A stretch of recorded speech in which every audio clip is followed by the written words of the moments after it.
Hello दोस्तों, my name is Virendra and welcome to my YouTube channel syllabus educator commerce में। हम लोग पढ़ रहे थे कक्षा 12वीं का अध्याय 4 साझेदारी का पुनर्गठन नए साझेदार का प्रवेश का, जिसमें से हमने क्वेश्चन नंबर 45 का ए बी सी तीनों को जो है हमने बना लिया था। अब उसी में से हम लोग एक आगे देखेंगे, पूंजी का समायोजन पुराने साझेदारों की पूंजी के आधार पर नए साझेदार द्वारा आवश्यक पूंजी लाना यथेष्ट पूंजी लाएगा। ये हमारा है प्रश्न क्रमांक 46 जो है आपको स्क्रीन पर दिख रहा होगा। एक बार आप लोग जो है मिलान कर लीजिए। इसमें अरविंद और अविनाश जो है एक फर्म में साझेदार हैं। चलिए दोस्तों, तो क्वेश्चन नंबर 46 का जो है ज़्यादा टाइम ना लगे इसलिए मैं जो है इसको बना रखा है। चलिए इसको कैसे बनाते हैं उसको मैं आप लोगों को बता रहा हूँ। तो इस क्वेश्चन में हमें बोला था पुनर्मूल्यांकन खाता, साझेदारों के पूंजी खाता और नई फर्म का चिट्ठा, तीन चीज़ हमें जो है बनाने के लिए बोला गया था। तो सबसे पहले हम लोग बनाएंगे क्या, पुनर्मूल्यांकन खाता को। तो इसमें को जो है बनाने के लिए क्या करना पड़ता है, हम लोग को समायोजन से जो है इसको बनाना पड़ता है। समायोजन में जो जो दिया रहेगा, कमी दिया रहेगा तो कमी साइड, अगर बढ़ाया होगा वृद्धि होगा तो हम लोग वृद्धि साइड, ये सारी चीज़ों को लिखेंगे। चलिए समायोजन को पढ़ते हैं। पहला दिया है अमरनाथ 1500 ख्याति के लाएगा जो फर्म में अतिरिक्त पूंजी के रूप में रहेगी। देखिए अमर जो है 1500 ख्याति लाएगा, लेकिन वो किस रूप में रहेगा, अतिरिक्त पूंजी के रूप में रहेगा। ठीक है, तो इसमें एंट्री होता है क्या, नहीं होता है। दूसरा देखते हैं आगे, देनदारों पर संदिग्ध ऋण के लिए संचय 300 तक घटा दिया जाए। अब देखो इसमें क्या बोला है, देनदारों पर संदिग्ध ऋण के लिए संचय कितना करना है, 300 तक। अगर हम लोग चिट्ठा में देखें तो यहाँ पर देखना देनदार 3000 है और माइनस क्या किया है, संचिति 1200 किया है। अब हम लोग क्या करते थे, संदिग्ध ऋण संचय खाता को हम लोग विकलन में लिखते थे, लेकिन इसमें हम लोग क्या करेंगे, समाकलन में करेंगे। क्यों, क्योंकि इसमें ऑलरेडी संचिति का अलग से दे दिए गए हैं और इसको देने के बाद और हमें जो है समायोजन में फिर से क्या बोला है, 300 तक घटा दिया जाए करके बोला गया है। तो इसको हम लोग क्या करेंगे, हम लोग इसको समाकलन में लिखेंगे। ध्यान रखना, अगर अलग से दिया रहेगा संचिति करके तब इसको हम लोग किस में लिखेंगे, समाकलन में। और अगर अलग से चिट्ठा में संचिति नहीं दिया रहेगा तब हम लोग किधर लिखते हैं, विकलन साइड में। इस बात को आप लोग अच्छे से समझ लीजिए, ठीक है। चलिए, तो समाकलन साइड में लिखेंगे संदिग्ध ऋण संचय खाता, या तो आप लोग इसको डूबत ऋण खाता को करके आप लोग लिख सकते हैं। देखो हमारे पास संचिति कितना दिया हुआ है, 1200, और इसमें कितना घटाने के लिए बोला गया है, 300 घटाने के लिए। चलिए 1200 में से 300 घटा देंगे, कितना आ गया, 900। इसको यहाँ लिख देंगे। उसके बाद तीसरा है स्कंद 6000 पर मूल्यांकित किया जाए। अब देखते हैं स्कंद हमारे पास चिट्ठा में कितना दिया है, 4500, और अभी कितना बोला है, 6000। मतलब 4500 से 6000 आए, बढ़ा हुआ है। तो इधर समाकलन साइड में लिख देंगे स्कंद खाता को करके 6000 में से 4500 घटा दें, कितना बचा, 1500। मतलब 1500 इसमें क्या हुआ है, बढ़ा हुआ है। चलिए आगे देखते हैं। चौथा, यंत्र का मूल्य 1700 तक घटा दिया जाए। अब इसमें ऑलरेडी घटा दिया जाए करके बोला है, मतलब कमी करना है। चलिए यंत्र में देखते हैं कितना है, 2000 है, और कितना घटाने के लिए बोला है, 1700। तो यंत्र खाता से विकलन में लिख देंगे क्योंकि इधर कमी आता है। 2000 में से 1700 घटा देंगे, कितना आ गया, 300। 300 यहाँ आ गया।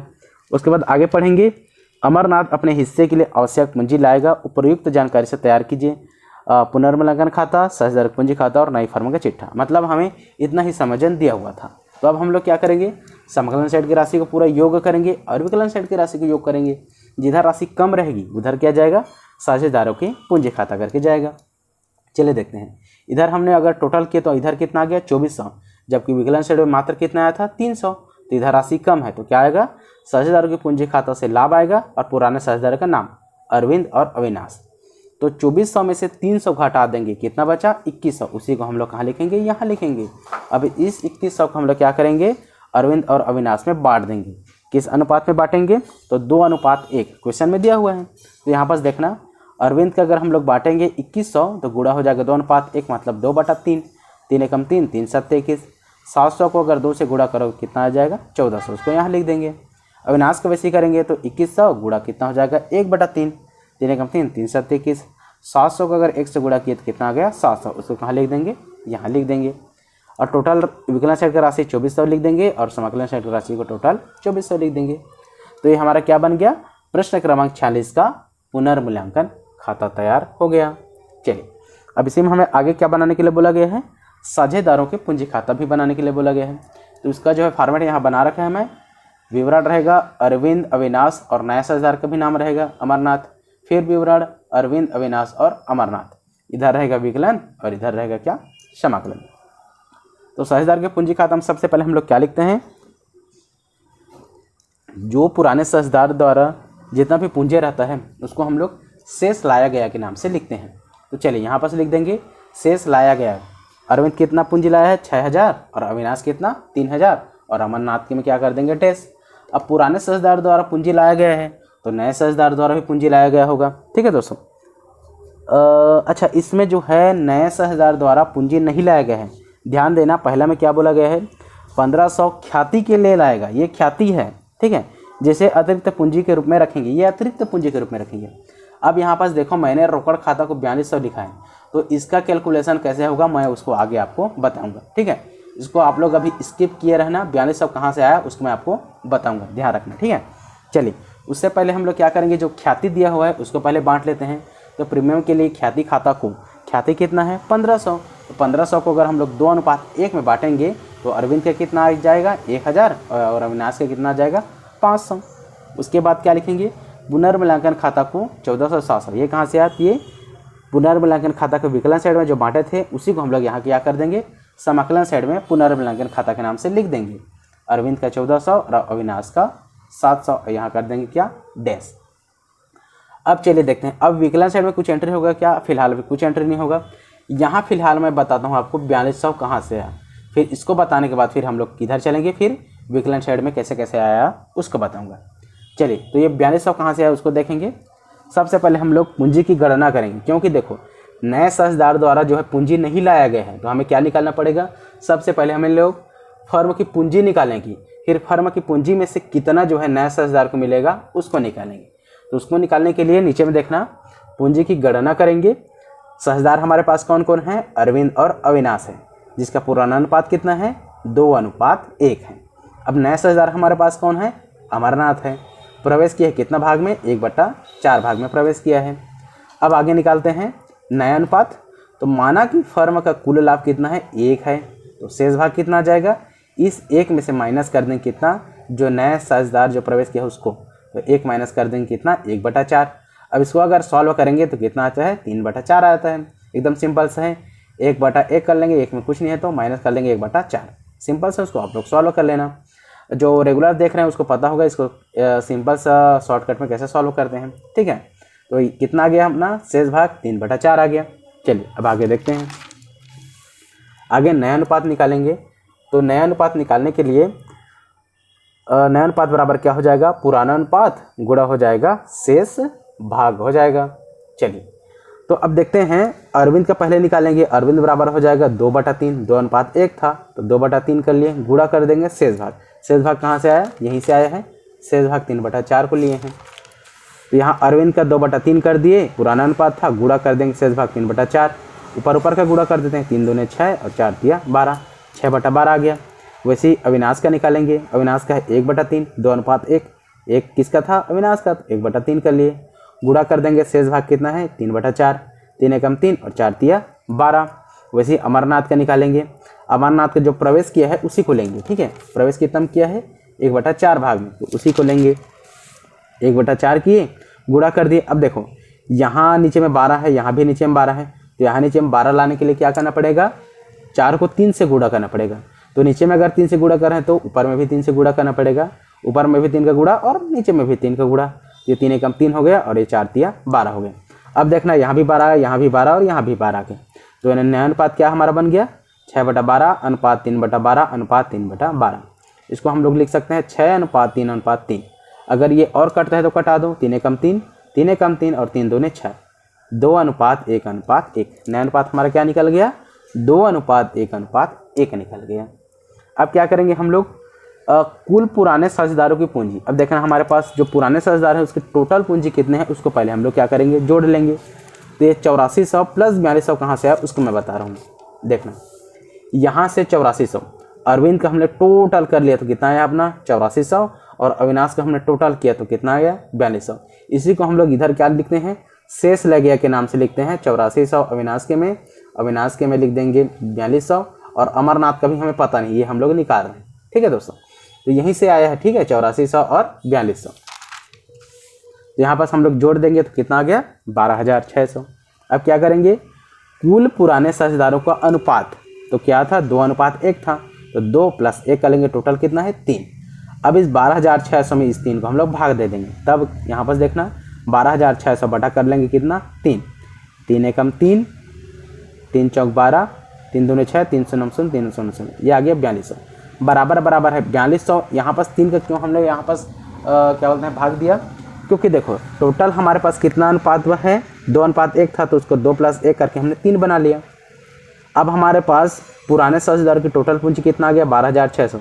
इस 12,600 में अगर इस अनुपात में हम लोग भाग देंगे तब हमें क्या निकल जाएगा, नए साझेदार की पूंजी निकल जाएगा। तो हमने यहाँ पर सॉल्व किया तो कितना आ गया 4200, यही जो है क्या है नए साझेदार की पूंजी है, मतलब अमरनाथ की पूंजी।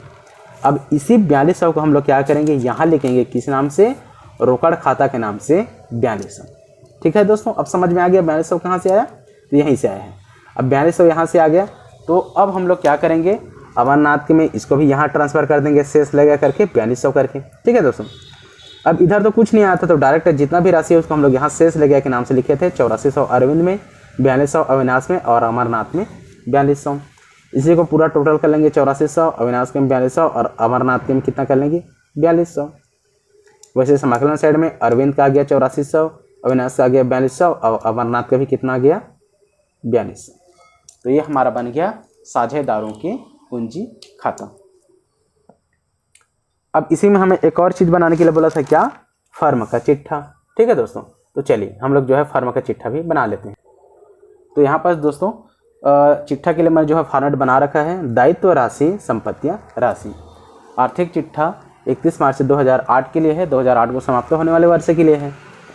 तो चलिए ये किससे बनता है, ये जो क्वेश्चन में चिट्ठा दिया रहता है ना, उसी को सेम टू सेम हम लोग यहाँ पर लिखते जाते हैं, और जो जो उसमें डिफरेंट हुआ रहता है, कैलकुलेशन हुआ रहता है, उसी को हम लोग प्लस और माइनस बस करते हैं। ठीक है दोस्तों, चलिए तो देखना इसमें जो है रोकड़ कितना दिया हुआ है 1900, रोकड़ कितना दिया हुआ है 1900, हमने यहाँ पर 1900 लिखा। 4200 यहाँ पर करेंगे प्लस और 1500 प्लस करेंगे, क्यों करेंगे, देखो यहाँ पर एक और रोकड़ के नाम से है, रोकड़ कितना है 4200 अमरनाथ का है, उसको हम लोग प्लस करेंगे। और 1500, ये 1500 कहाँ से आया, तो ये देखो क्वेश्चन में स्पष्ट दिया था कि अमरनाथ 1500 ख्याति के लिए लाएगा, जो फर्म में अतिरिक्त पूंजी के रूप में रहेगी। ये एक प्रकार से क्या है, अतिरिक्त पूंजी है, अतिरिक्त रोकड़ है, इसलिए हम लोग क्या करना पड़ा, यहाँ पर ऐड करना पड़ा। 1900 चिट्ठा का था, 4200 जो है अमरनाथ का रोकड़ है, और 1500 जो है ख्याति लाया है, जो कि अतिरिक्त रोकड़ के रूप में हम लोग इसको लेंगे। तो इसको हम लोग तीनों को हम लोग क्या करेंगे, जोड़ देंगे, तो कितना आ गया 7600। उसके बाद क्या है, देनदार देखते हैं। देनदार हमारे पास 3000 है, लेकिन डूबत ऋण संचय, देखो डूबत ऋण संचय पुनर्मूल्यांकन में किए थे ना 300, उसको हम लोग क्या कर देंगे, माइनस कर देंगे। तो 3000 में 300 माइनस करेंगे, कितना आ जाएगा 2700।